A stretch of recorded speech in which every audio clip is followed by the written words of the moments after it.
Hey there, so this is a video on 12.1, which is congruence and constructions. We are just going to focus on congruence, and we're not going to do any constructions in this video.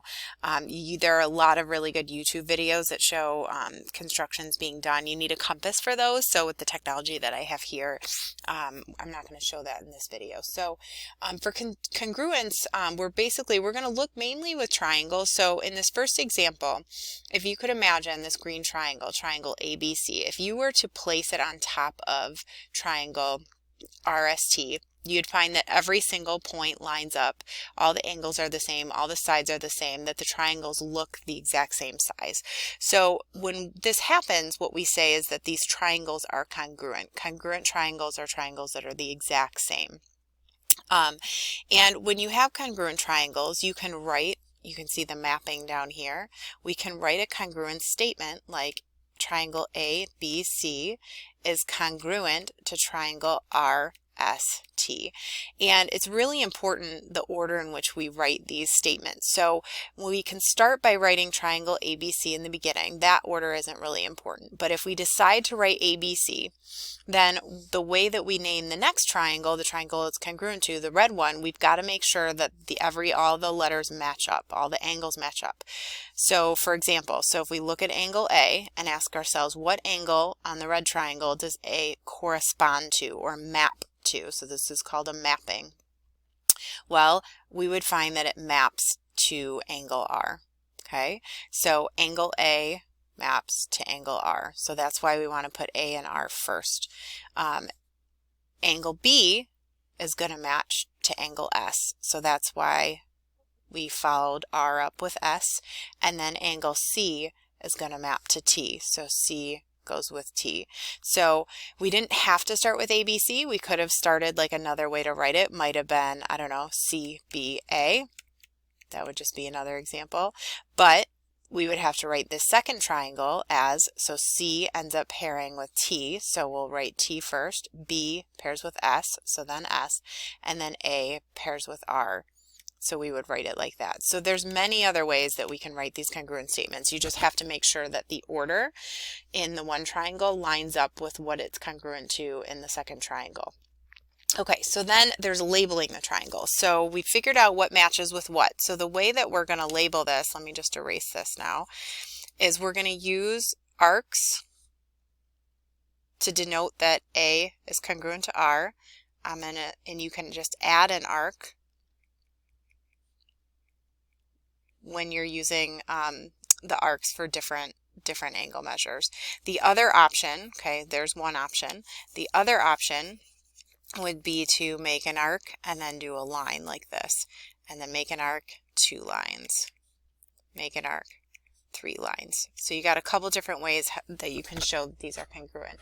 And then we can do the same thing with the side. So if this side BC is congruent to ST, we can do a dash. BA is congruent to SR, and then AC is congruent to TR. Like that. And then once we have the picture and the congruent statement, then we can go through and fill in the corresponding sides and corresponding angles just as a statement. So let's say that we just have this statement, triangle ABC is congruent to RST. Pretend for a minute that you don't even have the triangle pictures.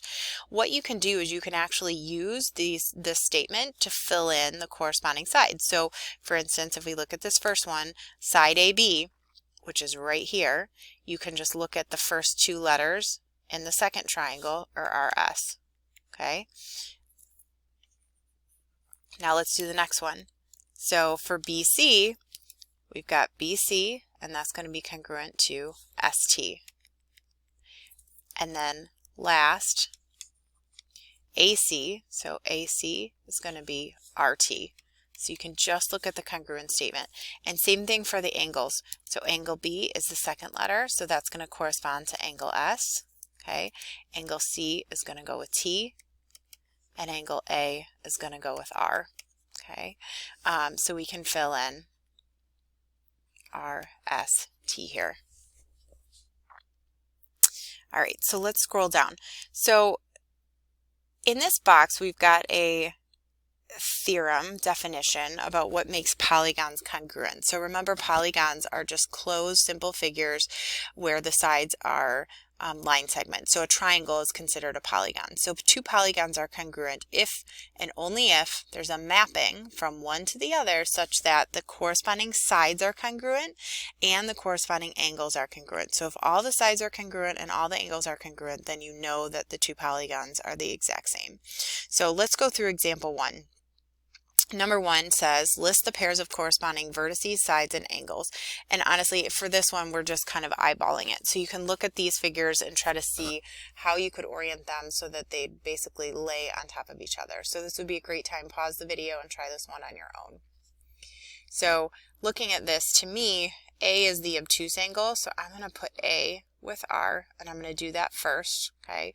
It looks like CB, that's the longest side. So I'm going to match that up. And I might as well just start right here by saying A and R, since those go together. Okay. And then next, I know with the angles it's a little tricky. C and B look like they're pretty similar. I'm going to actually do the sides first. So CA, that looks like the shorter of the two remaining sides. That looks like it goes with RE. Okay. And then AB looks like it goes here. And so now what I can do is I can use that to help me with other angles. So if I start at angle A and I go down the side with 2 dashes, then I'm left with C. So I'm going to do that here. So if A is congruent to R, I go down the side with 2 dashes and I'm left at angle E. So that angle is going to go with C, and then H is going to go with B there. And then if I fill in the congruence statement, so I've got angle A first. I can do any letter next. I'll just choose B. Okay. So B is the one with 3 dashes. So I put that with H because that's the angle with 3 dashes on this side. Okay. So, and then C. So here we've got R, and then H, and then the last one is going to be E. Okay. All right, so on the next page, we've got a construction, so we're going to skip that. Again, you can just Google or go on YouTube and find a construction or copy the line segment or copy the angle. All right, so I'm going to come down to the triangle congruence properties. So like we just said, two triangles are congruent if all their sides and all their angles are equal. What if you have two triangles where you don't have that much information? So check out example 2. If you look at example 2, I know nothing about the angles in these pictures, except for in number 2 here, I do know that there's a right angle, a 90-degree angle, but I don't have all of the angles. And then in number 1, I don't have any of the angles. So I've limited information. Well, there are some properties that show us that even with this limited information, we can conclude that the triangles are congruent. One of them is side, side, side. And basically all this says is that if you have 3 sides that are congruent and they match up with each other. So for instance, on this triangle, AB is congruent to DC. And then we can say that AD is congruent to BC. And then last but not least, this side, we know these are congruent, and I can conclude that it's congruent because it's the same. So on both triangles, they share this side, so we know that that one's got to be congruent also. So what we can say is that these two triangles are congruent because of the side, side, side congruence property. So when you're answering these questions, the answer is going to be either yes, they're congruent, no, they're not. And then if you say yes, you've got to actually give a reason, and your reason can just be listing the property. So on the second example, okay, we've got to look at what we have. So it looks like we've got 2 congruent sides. So we know that this side is the same as this one because we've got those dashes there. We know that let me get a different color here. We know that FG is congruent to HI. And then we also know we've got this right angle. So we know that the angle is the same. Now, there is actually a congruence property, side, angle, side, and we'll talk about that a little bit later. But as of right now, let's kind of look at this in terms of side, side, side, because we can actually use that theorem as well. If you think about the Pythagorean theorem, so the Pythagorean theorem is a theorem that says if you have a right triangle, which we do, that the one of the shorter legs plus the other shorter leg, if you square those and add them together, is equal to the longest side squared. Well, if these two sides are the same and then these two sides are the same, if you were to add these up and square them, then we know that this last side is the same because of the Pythagorean theorem. So for instance, let's say, I'll just show you here, let's say that these two sides are 2 and then this side is 5. If I were to do the Pythagorean theorem, I would get 2 squared plus 5 squared equals c squared. So 4 plus 9 equals c squared. 13 equals c squared. And then I would take the square root. So c is equal to the square root of 13. Well, it's the same in both of these triangles, so we know those sides are the same. So because they are the same, we're going to say yes, these are congruent because of side, side, side. Okay, so let's come down to this next one. So this next congruence property is side angle side, and like I had mentioned on this last example, we could have actually, for number 2 here, we could have actually said that these were congruent because of, so I'm just going to make a note, also congruent because of side angle side. Because you have two sides that are congruent and the angle that's in between those two sides, okay, is congruent also. And that's what this property says. So let's look at example 3. So example 3.1, let's look at these triangles. So it looks like we have, I'm going to use some different colors. So we have this side right here, and it's congruent to this side right here. And then we have this side right here is congruent to this side right here. And then this angle measure is congruent to this angle measure.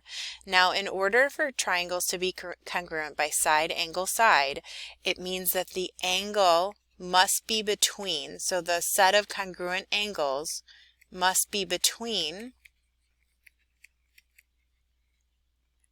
the congruent sides. Okay, so in this first picture, the angle is in between the congruent sides. In this second picture, the angle is not between the congruent sides. So there is not enough information here to determine that these triangles are congruent. Now, just looking at them, they don't look congruent. Sometimes, though, you look at them and you think, oh, they do look congruent. But even then, even if it looked congruent, you would still say not enough information. So number 1 is going to be not enough info. Okay, so for the second one, let's kind of identify what we know. So we know that this side is congruent to this one. We know that this side here is congruent to this one. And then we might stop here and say, well, I don't have any other information. We actually do. We know that this angle is congruent to this angle because of vertical angle theorem. These are vertical angles because they're formed by two intersecting lines. Vertical angles are always congruent. Now in these two triangles, the angles that are congruent are between the congruent sides. So if you just kind of look at it going in order, so you've got a side that's congruent, an angle that's congruent, and then another side. A side that's congruent, an angle that's congruent, and then another side. So we are going to say yes, these triangles are congruent because of side angle side. All right, so next theorem. So angle side angle, very similar to the last one, only now we're going to have two angles that are congruent, and the side, the pair of sides that are congruent needs to be between the angles. So congruent sides between the congruent angles. Okay, so let's look at this first example. So we've got a side that's congruent to this side, and then we've got an angle and an angle, and then we've got another angle here. Now in this case we've got two angles, but we would call this angle angle side or side angle angle, which is not a congruence property. So this is not angle side angle because the side that's congruent is not between the two angles. So we would just say not enough info. It's still possible these are congruent, but side angle angle is not enough information to show that they're congruent. So let's look at this next one. So with this next one, we've got, it looks like an angle that's congruent. So a right angle. We know that this side is congruent to this side. And then we also know that these angles are congruent because of vertical angle theorem. So these are vertical angles. Now in this example, I'm going to say yes, these are congruent because we have angle, side, angle. We've got an angle that's congruent, a side that's congruent, and then another angle.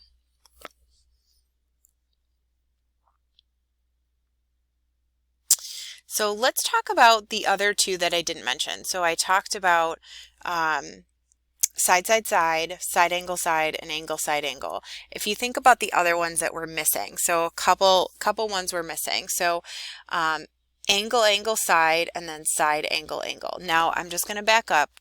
We did already say that side angle, angle is not a congruence property. Let me show you, I'm just going to show you real quick a good picture of why that doesn't work. So for side, side, angle, this is a diagram where you can see the one on the triangle on the left.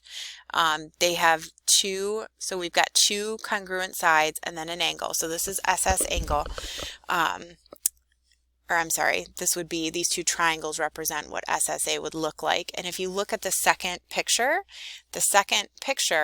that QR line could either go in either direction. And if it goes in that direction, then they are equal. But if you put it the other direction, then they're not. So SSA is not enough to prove congruence. It's possible that they are congruent, like in this scenario, but it's also possible that they're not. So anytime we have SSA, we say that there's not enough information. And that's why. The other one that we're missing would be angle, angle, side, or side, angle, angle. And if you think about, you know, what that would look like. If I had two triangles, think of an equilateral triangle, for instance. Whoops. I'm going to draw two equilateral triangles, pretend like these are, you know,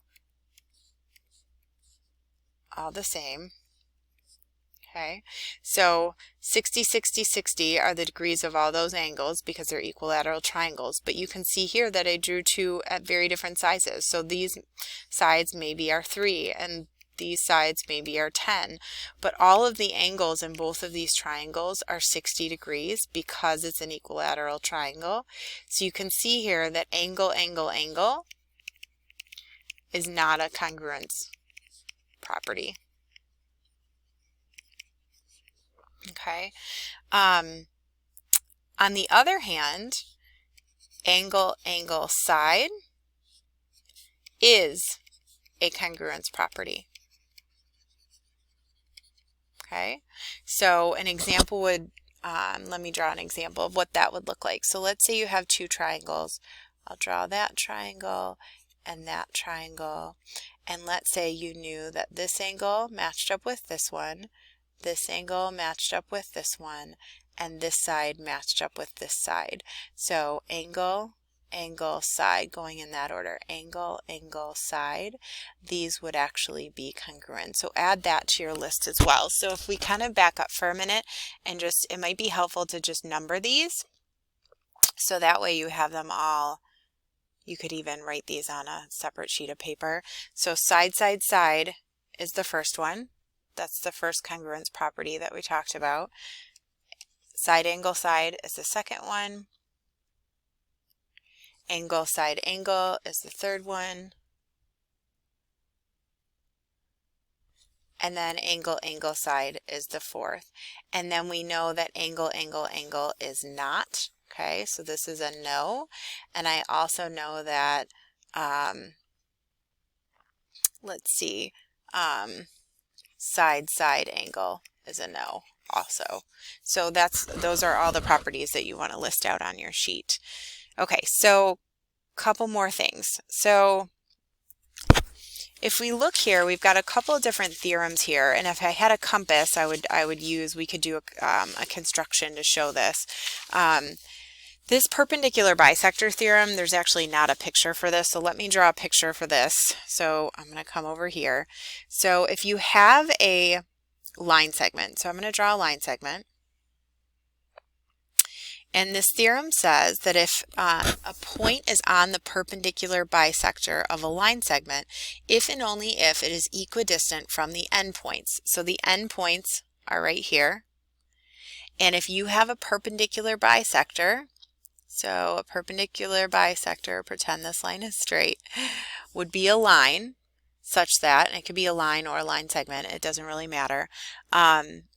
If you have a point on the perpendicular bisector, so that would be a point like right here, such that it is equidistant from the endpoints, meaning this line segment, we'll call this A, we'll call this B, and we'll call this C. So if AB is congruent to BC, then we say that, let me use a different color, this line is called a perpendicular bisector because it bisects, which means it chops this other line segment in two equal parts. Okay, similarly, so we're going to talk about the angle bisector theorem. So it's similar, but just with an angle. So this picture over here is for the angle bisector theorem.